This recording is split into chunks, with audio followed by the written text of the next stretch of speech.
ആദ്യം വിഷ്ണു, നമ്മൾ PSCയുടെ കാര്യത്തിൽ പലതവണ ചർച്ചയ്ക്ക് ഇരുന്നതാണ്. പക്ഷേ ഇവിടെ PSC ചെയർമാന്റെയും PSC അംഗങ്ങളുടെയും ശമ്പളം കുത്തനെ കൂട്ടിയ സർക്കാരിന്റെ നടപടി, അതിനെക്കുറിച്ചുള്ള ചർച്ചയാണ് വരുന്നത്. അത് ഈ ഘട്ടത്തിൽ, അതും ഈ ആശാ വർക്കർമാർ ഒരു 7000 രൂപയ്ക്ക് വേണ്ടി സമരം ചെയ്യുകയാണ് സെക്രട്ടേറിയറ്റിന് മുന്നിൽ. തിരിഞ്ഞു നോക്കുന്നില്ല സർക്കാർ, അവിടെ കേന്ദ്രത്തെയാണ് പഴി പറഞ്ഞുകൊണ്ടിരിക്കുന്നത്. ഈ സമയത്ത് ഇത്ര വലിയ ശമ്പള വർധന ഈ PSC ചെയർമാനും PSC അംഗങ്ങൾക്കും നൽകിയത് ഏതെങ്കിലും രീതിയിൽ ന്യായീകരിക്കാൻ പറ്റുന്നതാണോ? അല്ലല്ലോ, ഒരു തരത്തിലും ന്യായീകരിക്കാൻ സാധിക്കില്ല. പിന്നെ എനിക്ക് പറയാനുള്ളത്, ഈ ഗവൺമെന്റ് ഒരു തൊഴിലാളി വർഗ ഗവൺമെന്റാണ്. അപ്പോൾ അവരൊരു സോഷ്യലിസ്റ്റ് നയം നടപ്പിലാക്കാൻ നിൽക്കുന്ന ഗവൺമെന്റാണ്. അപ്പോൾ എന്നെ പോലെയുള്ള കോർപ്പറേറ്റുകൾക്ക് ജോലി തരാതെ, കാര്യം എന്നെപ്പോലെയുള്ള 10,000 യുവാക്കളുണ്ട്. ഞങ്ങൾ 5 സെന്റ് 3 സെന്റ് തുടങ്ങിയ വസ്തുവിൽ ജീവിക്കുന്ന പാവങ്ങളാണ്. ഒരു ഉദ്യോഗാർത്ഥി, ഒരു പാവപ്പെട്ട ഉദ്യോഗാർത്ഥി, ഒരു മാസം അവൻ്റെ ഫീസ് എന്ന് പറയുന്നത് കോച്ചിങ് സെന്ററിൽ മിനിമം 1000 രൂപയാണ്. സ്പെഷ്യൽ ട്യൂഷന് പോകുന്നെങ്കിൽ ഇംഗ്ലീഷ് മാത്സ് വിഷയങ്ങളിൽ അവ വീണ്ടും 1000 വെച്ച് വീണ്ടും കൊടുക്കണം. ഒരു 3000-4000 രൂപ ഒരു ഉദ്യോഗാർത്ഥി പഠിക്കുവാൻ വേണ്ടി മാത്രം മാസം മാറ്റിവെക്കുകയാണ്. അങ്ങനെ വർഷങ്ങളോളം പഠിച്ചാണ് ഓരോ ഉദ്യോഗാർത്ഥിയും ഓരോ റാങ്ക് ലിസ്റ്റുകൾ കയറി കൂടുന്നത്. ഇങ്ങനെ കൂടുന്ന ഉദ്യോഗാർത്ഥികൾക്ക് ജോലി കൊടുക്കുന്നില്ല.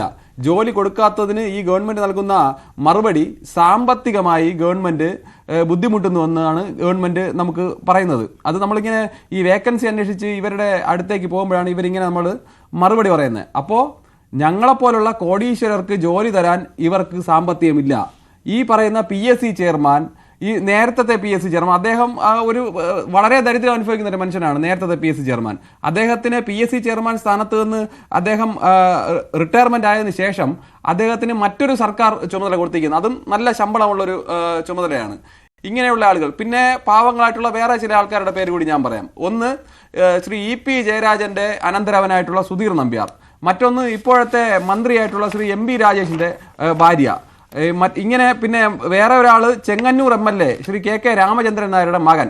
ഇങ്ങനെയുള്ള പാവങ്ങൾക്ക് വേണ്ടി ഗവൺമെന്റ് അവരുടെ തൊഴിൽ എന്നുള്ള അവകാശം നിലനിർത്തുകയും എന്നെപ്പോലെ കൂലിപ്പണിയെടുത്ത് കരിങ്കല്ല് ചുമന്ന് പഠിക്കുന്ന, അതുപോലെ തന്നെ കാറ്ററിംഗ് വർക്കിനൊക്കെ പോയി പഠിക്കുന്ന ഈ സംസ്ഥാനത്തെ ലക്ഷക്കണക്കിന് വരുന്ന ചെറുപ്പക്കാർക്ക് തൊഴിൽ തരാതെ ഇരിക്കുകയും ചെയ്യുന്ന ആ സോഷ്യലിസ്റ്റ് നയമുണ്ടല്ലോ, ആ സോഷ്യലിസ്റ്റ് നയം വളരെയധികം ഇവിടെ ഞങ്ങൾ അംഗീകരിക്കുകയാണ്. ഇവരുടെ ഈ ഇതാണ് യഥാർത്ഥ സോഷ്യലിസ്റ്റ്. താങ്കൾക്ക് പോലും ഇത് പരിഹസിക്കേണ്ടി വരികയാണല്ലോ സംസ്ഥാന സർക്കാരിനെ. കാരണം എല്ലാവരും മൂക്കത്ത് വിരൽ വെക്കുന്ന ഒരു തീരുമാനമാണ് സംസ്ഥാന സർക്കാർ എടുത്തിരിക്കുന്നത്.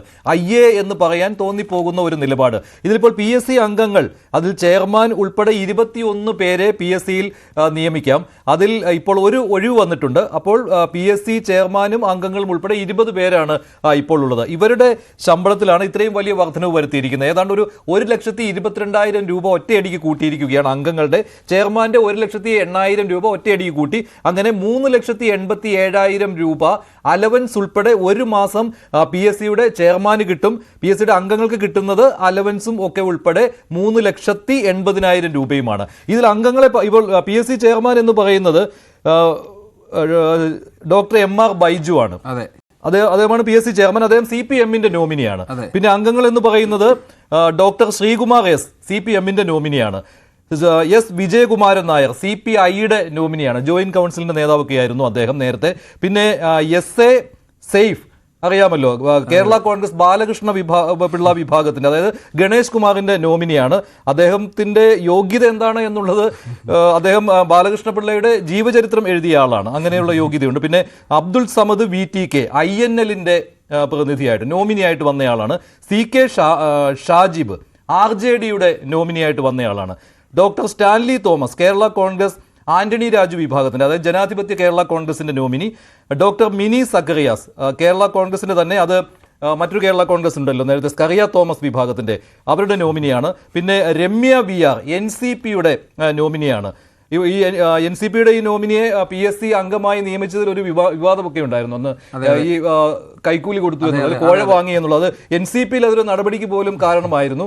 വനം മന്ത്രിയുടെ പേഴ്സണൽ സ്റ്റാഫിലെ അംഗം പോലുമായിരുന്ന ഒരു ബിജു ആബേൽ ജേക്കബ്, നേരത്തെ അദ്ദേഹം മാധ്യമപ്രവർത്തകനുമായിരുന്നു, അദ്ദേഹത്തെ ആ സ്റ്റാഫിൽ നിന്ന് പുറത്താക്കുകയും ചെയ്തു. അത് മാത്രമല്ല NCP-യിലും നടപടി നേരിടേണ്ടി വന്നു. അത് PC ചാക്കോ തന്നെ അന്ന് അറിയിച്ച കാര്യവുമാണ്. പിന്നെ അഡ്വക്കേറ്റ് സി ജയചന്ദ്രൻ CPM-ന്റെ പ്രതിനിധി, പ്രകാശൻ കെ CPM-ന്റെ പ്രതിനിധി, ജിപ്സൺ വി പോൾ CPI-യുടെ നോമിനി, പ്രകാശൻ PP CPM-ന്റെ നോമിനി, KT ബാലഭാസ്കരൻ CPM-ന്റെ, ഡോക്ടർ പ്രിൻസി കുര്യാക്കോസ് CPM-ന്റെ നോമിനി, DYFI-യുടെ നേരത്തെ സ്റ്റേറ്റ് കമ്മിറ്റി മെമ്പറൊക്കെ ആയിരുന്നു പ്രിൻസി കുര്യാക്കോസ്. പിന്നെ ജോസ് ഡി ഡിക്രൂസ് CPM-ന്റെ നോമിനി, അഡ്വക്കേറ്റ് ജോഷ് എച്ച് CPM-ന്റെ നോമിനി, CB സ്വാമിനാഥൻ CPI-യുടെ, ബോസ് അഗസ്റ്റിൻ അഡ്വക്കേറ്റ് കേരള കോൺഗ്രസ് മാണി വിഭാഗത്തിന്റെ നോമിനിയായിട്ട് വന്നതാണ്. ശ്രീമതി ഋഷ ടി ഗോപാൽ JDS-ന്റെ നോമിനിയാണ്. ഇതിലും ഒരു വിവാദമുണ്ടായിരുന്നു. JDS അവിടെ കൈക്കൂലി വാങ്ങി എന്നുള്ള ആരോപണമൊക്കെ അന്ന് ഉണ്ടായിരുന്നു. പണം വാങ്ങിയാണ് ഇവരെ നിയമിച്ചതെന്ന്. ഈ ആളുകൾക്കാണ് കിട്ടാൻ പോകുന്നത്. ഭരണഘടനാ സ്ഥാപനമാണ്.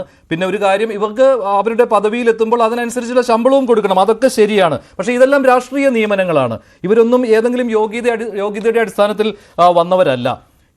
CPM-നാണ് ഏറ്റവും കൂടുതലുള്ളത്. 9 പേരുണ്ട്. 9 പേര് അതിലുണ്ട്. ബാക്കിയുള്ളവർ ഘടകകക്ഷികളുടെ നോമിനികളുമാണ്. ഇവർക്ക് ഇത്രമാത്രം ശമ്പളം കൂട്ടിക്കൊടുക്കുവാൻ എന്ത് അടിയന്തര സാഹചര്യമാണ് ഉള്ളത്? അതിനുള്ള മറുപടി സർക്കാരാണ് നൽകുന്നത്. ശ്രീ പണിക്കർ, സർക്കാരാണ് ഈ മറുപടി